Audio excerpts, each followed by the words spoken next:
Hello student, कैसे हैं बच्चों। आज हम आपको क्लास 10th की बायोलॉजी में चैप्टर 7 शुरू करूंगा, ठीक है। जिसमें हमारा जो टॉपिक होगा control and coordination in animals and plant, है ना। यानी कि जंतुओं और पौधों में नियंत्रण एवं समन्वय। क्या है? जंतुओं में और पौधों में क्या है? नियंत्रण एवं समन्वय के बारे में हम चर्चा करेंगे, बात करते हैं। तो सबसे पहले हम क्या देखते हैं कि समन्वय क्या होता है, समन्वय है क्या, एवं नियंत्रण क्या होता है, उस पर हम चर्चा करते हैं। हम चर्चा इस पर करते हैं। कंट्रोल एंड कोऑर्डिनेशन क्या है, इस पर हम देखेंगे। तो सभी जीवों में क्या होती है? चेतना होती है ना। सोचने की क्षमता होती है। सभी जीवों में चेतना होती है, जिसके कारण जीवधारी अपने बाह्य और आंतरिक वातावरण में होने वाले परिवर्तनों को जान पाते हैं, समझते हैं। उनके अंदर चेतना होती है, तभी तो वो जान पाते हैं कि क्या कहते हैं, उनके अंदर क्या हो रहा है, उनके बाहर जो है वातावरण जो है उसमें क्या कौन से परिवर्तन होते हैं, है ना। और उनके प्रति अपनी प्रतिक्रिया प्रदर्शित करते हैं। उनके प्रति जो वातावरण होता है, जो क्रियाएं होती हैं, उनके प्रति ये क्या करते हैं? प्रतिक्रिया व्यक्त करते हैं, है ना। तो वातावरण में होने वाले परिवर्तनों को, है ना, जो वातावरण में होने वाला परिवर्तन होता है उसको स्टिमुलस कहते हैं। क्या कहते हैं? स्टिमुलस कहते हैं। स्टिमुलस कहते हैं यानी कि उद्दीपन कहते हैं, है ना। यानी कि क्या कहते हैं? उद्दीपन कहते हैं। और उद्दीपन के प्रति दिखाई गई जो प्रतिक्रिया होती है ना, स्टिमुलस के प्रति दिखाई गई जो प्रतिक्रिया होती है वो क्या होती है? रिस्पॉन्स होती है। क्या होती है? रिस्पॉन्स होती है, जिसे हम क्या कहते हैं? अनुक्रिया कहते हैं। अनुक्रिया कहते हैं। जीवों में बाह्य और आंतरिक, जीवों में बाह्य और आंतरिक वातावरण, बाह्य और आंतरिक वातावरण के बीच में तालमेल बनाए रखना, तालमेल को, संतुलन को बनाए रखने की जो क्षमता होती है उसको क्या कहते हैं? कंट्रोल कहते हैं। उसको क्या कहते हैं? कंट्रोल कहते हैं या होमियोस्टेसिस कहते हैं। क्या कहते हैं?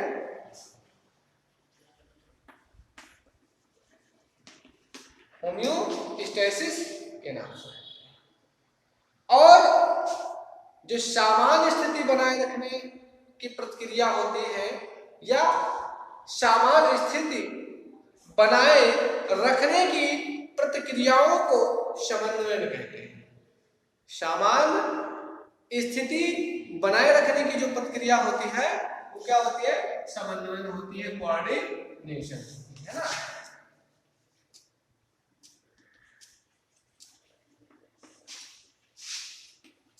कोऑर्डिनेशन है ना, ये चीज है। हम देखते हैं कि जो जंतु होते हैं, है ना, क्या होता है? जो एनिमल होता है ना, एनिमल, इसमें समन्वय कैसे होता है? जंतुओं में कोऑर्डिनेशन इन एलिमेंट, जंतुओं में समन्वय कैसे होता है? हम देखते हैं कि ये तो जंतुओं में जो समन्वय होता है वो दो प्रकार से होता है। एक क्या होता है? इसमें दो प्रकार का समन्वय होता है। एक समन्वय में क्या कहलाता है? एक कोशिकीय जंतुओं में समन्वय, यानी कि क्या है? कोऑर्डिनेशन,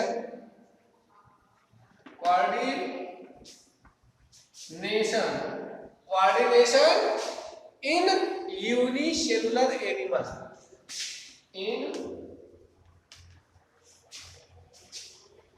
सेलुलर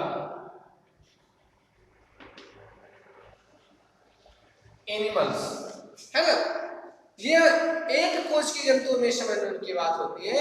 जैसे एक कोश के जीव क्या हो सकता है? अमीबा हो सकता है ना। जैसे अमीबा की हम बात करते हैं, अमीबा में समन्वय व नियंत्रण की विशेष आवश्यकता नहीं होती। अमीबा जो होता है, जो एक कोश के प्राणी अमीबा है, उसमें इनकी आवश्यकता नहीं होती, किसकी, समन्वय और नियंत्रण की आवश्यकता नहीं होती है। क्यों? क्योंकि इनके कोशिकांग ही आवश्यक समन्वय कर लेते हैं। इनमें इनके अंदर जो कोशिकांग होते हैं, चाहे माइटोकॉन्ड्रिया, गॉल्गी, ये जो चीजें होती है या वैक्यूल्स जो होती है ना, रिक्तिका जो होती है या फूड वैक्यूल जो खाद्य रिक्तिका होती है, उसी के द्वारा जो है ये समन्वय स्थापित कर लेते हैं, उसी के द्वारा उनमें समन्वय हो जाता है। इनके लिए इनमें दो प्रकार की अनुक्रियाएं होती हैं। एक कोश के जीवों में जो अनुक्रियाएं होती हैं वो कितने प्रकार की होती है? वो दो प्रकार की होती है। एक क्या होता है? एक स्वीकारात्मक आकर्षण अनुक्रिया होती है। क्या होती है? स्वीकारात्मक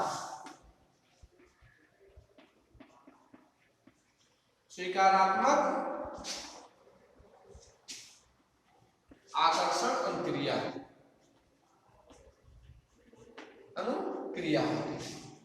अब ये स्वीकारात्मक आकर्षण अनुक्रियाएं कौन सी होती है?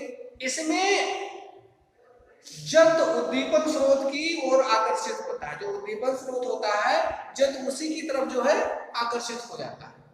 जैसे सुगंधित पुष्प है ना, जैसे सुगंधित पुष्प की सुगंध की तरफ वो आकर्षित हो जाता है।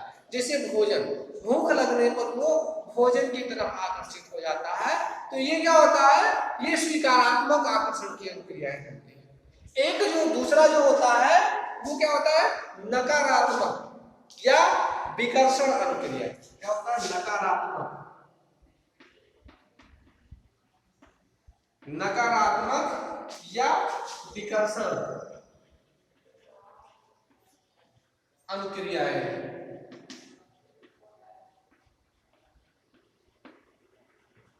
ये जो नकारात्मक अनुक्रियाएं होती हैं इनमें जंतु उद्दीपन स्रोत से दूर भागता है।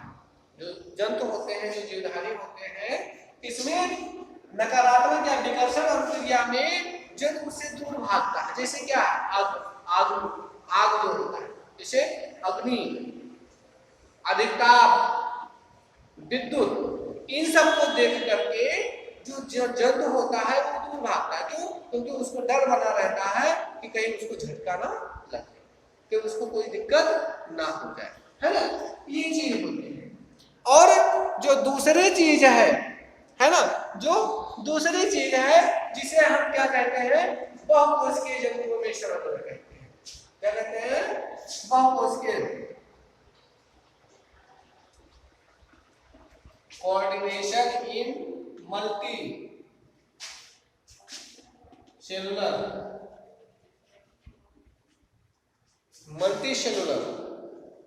एनिमल्स, है ना,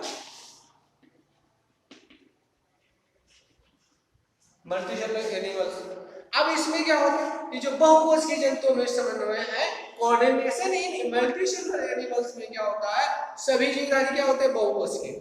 सभी बहुकोशिकीय जीवधारी जंतुओं के अंग जो होते हैं वो अलग अलग होते हैं, अलग अलग प्रकार के होते हैं। और उनमें जो जैविक क्रियाएं हैं, जैविक क्रियाएं रासायनिक, है ना, रासायनिक और भौतिक स्तर पर होती रहती है। इनके अंगों में जो क्रियाएं हैं, किडनी का काम अलग है, फेफड़े का काम अलग है, हृदय का काम अलग है ना, सबका अलग अलग काम, धमनियों का काम अलग है, सबका अलग अलग काम होता है। तो ये रासायनिक और भौतिक स्तर पर क्या होते हैं? होती रहती है। तंत्रिका तंत्र और अंतःस्रावी तंत्र, जो तंत्रिका तंत्र होता है और अंतःस्रावी तंत्र जो है, ये इसमें तंत्रिका तंत्र और अंतःस्रावी तंत्र अपने अपने ढंग से इन क्रियाओं का क्या करते हैं? नियमन करते हैं, इन क्रियाओं का संचालन करते हैं और उसका नियमन करते हैं। और विभिन्न अंगों के, और जो विभिन्न अंग होते हैं और विभिन्न अंगों के कार्यों में समन्वय बनाए रखते हैं। और क्या सभी अंगों के बीच में क्या करते हैं? नियंत्रण बना के रखते हैं, जो दो प्रकार से होता है। इसमें जो समन्वय होता है, जो सभी अंगों के साथ में, विभिन्न अंगों के साथ में होता है, वो दो प्रकार का होता है ना। तो इसमें जो दोनों प्रकार के होते हैं वो कौन सा होता है? एक होता है तंत्रिका समन्वय, नर्वस कोऑर्डिनेशन, नर्वस, है ना, नर्वस कोऑर्डिनेशन। नर्वस का मतलब होता है तंत्रिकीय समन्वय। क्या होता है? तंत्रिकीय समन्वय होता है। और दूसरा जो होता है वो क्या होता है? Chemical coordination.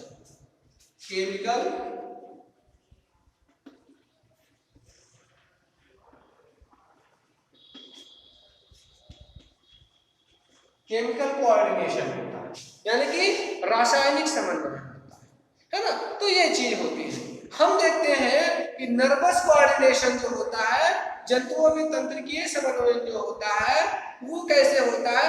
तंत्रिका तंत्र अपनी तंत्रिका कोशिकाओं और तंत्रिका सूत्रों द्वारा शरीर में होने वाली कायिक, व्यवहारिक और शारीरिक क्रियाओं का समन्वय करता है, जिसे तंत्रिकीय समन्वय कहते हैं। इसे क्या कहते हैं? तंत्रिकीय समन्वय कहते हैं। तंत्रिकीय जो समन्वय होता है वो दो अलग अलग स्तरों पर होता है। दो अलग अलग स्तरों पर होता है। पहला जो होता है उसमें शरीर के आंतरिक अंगों के कार्यों का नियंत्रण होता है, जैसे हृदय का धड़कना, शरीर के आंतरिक अंगों के कार्यों का नियंत्रण, जैसे हृदय का धड़कना, आहार काल में भोजन का पाचन, है ना, अवशोषण, फेफड़ों व वृक्कों द्वारा रुधिर से वर्ज्य पदार्थों को अलग करना, ये सारी क्रियाएं होती है इसमें। दूसरा जो होता है, जो बाहरी वातावरण होता है ना, बाहरी वातावरण से प्राप्त उद्दीपनों का विश्लेषण करके उसके प्रति अनुक्रिया का प्रदर्शन करना होता है। दूसरा क्या होता है? जो दूसरा होता है वो बाहरी वातावरण से प्राप्त उद्दीपनों का विश्लेषण करके, है ना, उनके प्रति उचित अनुक्रिया का प्रदर्शन करना होता है ना। तो ये चीज होती है इसमें, ये जंतुओं के कंट्रोल और कोऑर्डिनेशन में, जंतुओं के कंट्रोल और कोऑर्डिनेशन में, है ना। अब इसको आप क्या करेंगे? इसको आप तैयार करें और इस पर कमेंट भेजें। इसके बाद में हम और चीजें बताएंगे। Thank you.